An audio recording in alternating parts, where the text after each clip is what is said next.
am here at Streaming Media West in Huntington Beach, California, and I'm talking to Bill McCandless, who is the VP of Video Programming for Bleacher Report. And Bill, you were on a panel earlier today all about live streaming, and we're going to talk about that in a minute. But first of all, for our viewers who might not know, what exactly is Bleacher Report? We're the fourth largest sports site on the internet. So we've been around for about 7 years. The video business inside Bleacher Report is much younger than that. It's around for about 2 years. So I joke that we're a startup in a startup, except we're now part of the Turner Broadcasting family. And as a sports site, we have a little different approach. We're very much customized to the teams that you love, and we allow you to follow those and customize that, best known through our app, which is known as Team Stream. And that philosophy guides a lot of what we do around content creation and letting people focus on the teams that they really care about and sort of ignoring the other things that they don't want. They really want to go deep in loving their team, getting really passionate behind the players, the news, and the topics behind that. And Bleacher Report does that through not only original content creation, but curation at the same time. And so we see a lot of sports players not reaching out to other sources. They only focus on their sources. We're wide open. We're agnostic. We just want to put the best stories in front of our users. So how much live streaming does Bleacher Report do? Not a lot. It's really very sales driven. It's part of a custom content strategy we have on how we sell on the site. Our largest streaming event to date was for the NFL draft this year. We covered all 3 days, every single pick live. So that's 257 picks. And the reason was, the strategy was, the broadcast networks pay a lot of attention on the first day, a little less on the second day, and by the third day, they're done. They're not telling you about the offensive lineman with the 150th pick. Right. But if you're a fan of a particular team, you're all the way in. You want to go all the way down. So I call that narrow and deep, and that allows us to go narrow and deep. We had analysis for every single pick and every single player, and we had content to match each one of those players that we had pre-produced ahead of time. Massive project. We did it live in New York City in Times Square. It's a lot of fun. We'll do it again this year. On a regular basis, we do live streaming around fantasy football. So Sunday morning we do an hour show that sits on the front page of our website. It's available on mobile, and then it's available on our NFL channel. And it's an hour show prepping people for fantasy football. Again, a lot of passion. People want more information. They can't get enough, and there's a tremendous amount of opinion. So those are the big drivers for us for live streaming right now. All right, and our readers are the kind who always want to know about what's going on behind the scenes. So tell us a little bit about Bleacher Report's live streaming workflow. It's very startup-y. So the NFL draft, we did straight through YouTube. We wanted the simplest. The one thing we didn't want to worry about was that chain. From my camera to my encoder to my transcoder to my OVP. We just wanted a plug-and-play solution. It reduced our ability to be on every platform just based on the way YouTube delivers. And there were some product issues. It really was a giant test and learn for us. And that's the beauty of being nimble inside that system. With our fantasy show, which has a sponsor, State Farm, we needed a little more rock solid. We needed more data. We needed to be able to deliver that stream, 8 flavors, so that you could get it on Android. And anyone who streams knows Android is the bump in the road on streaming. Right. So we use a live view. We take the output of our control room. It goes into our live view. That sends it to AEG in Los Angeles. Hits Akamai. Akamai makes the flavors. Hits our player, and out we go. So it's a pretty decent chain, like everybody else. But it works really well for us. We get the DVR functionality through Akamai. Really happy with how that's worked for us this year. Do you integrate social media into your live streaming efforts? And if so, how do you do it?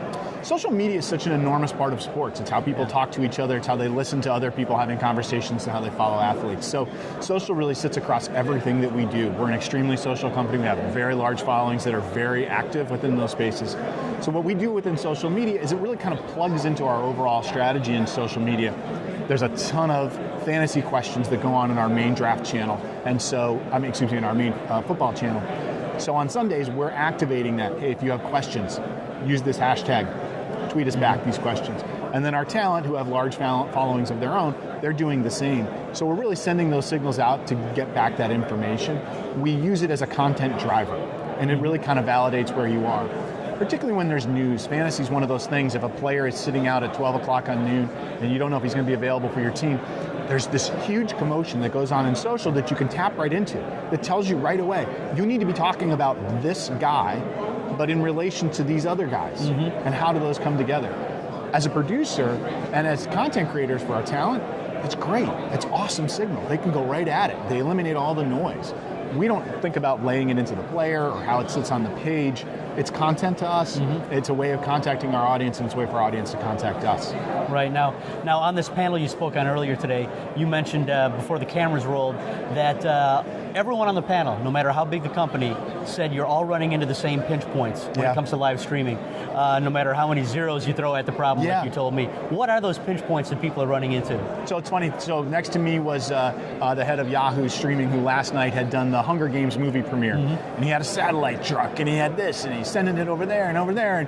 But at the end of the day, he said, yeah, but if our encoder goes down, we're redundant. We have a couple encoders on the back end. Somebody else, I got this over here and this problem. And what we came up with is the line we came up with is, it's a link, it's a chain with a lot of links. All the links are really weak.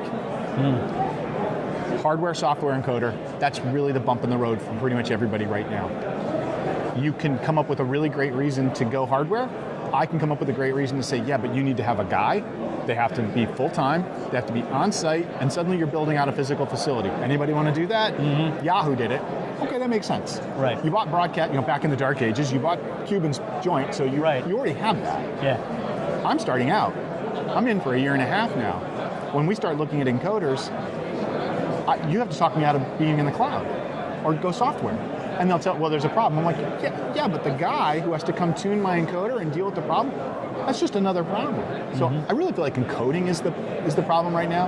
Android presents its own problem. So if you think of streaming from a reverse engineer, start with your audience and work back in how you produce the content, how you distribute it, and how you socialize it. That screen, that Android screen, forces a lot of decisions upstream. Oh, I have to use this because I got to make sure I deliver that right flavor back out to Android. Encoding is really that, Android's really the other. Those are the two big bumps that you run into, because the other ones are things everyone deals with. Bandwidth, bad audio, the things that, this is out of sync, that's not out of sync, how those things come together. Right. Let's close with this. If you had to give our audience 2 or 3 key tips or key things you have to keep in mind when you're doing live streaming, what would those be? Overplan. And then by overplan, I think what that means, to me, what overplanning means is have somebody on your team who can imagine disaster scenarios and have a plan for those. But separate that from your content creators. Too often, it's the team is too small and the content creator is the planner. If you can break them apart, have the disaster scenario for the stream, but let the content creators go be creative. Don't let them get bogged down by the really horrible sausage making that we all have to go through to get this done. Create an umbrella around that. I don't think enough people do that. And I think it's either because of dollars or it's because they don't have enough people, but figure out a way to do that. Even if it's physical, you have to go to a different room or whatever. But that to me is really that's a big barrier for people.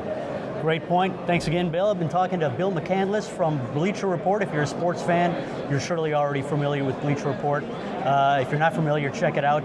And we've been coming to you almost live from Streaming Media West in California. Thanks again, Bill. My pleasure.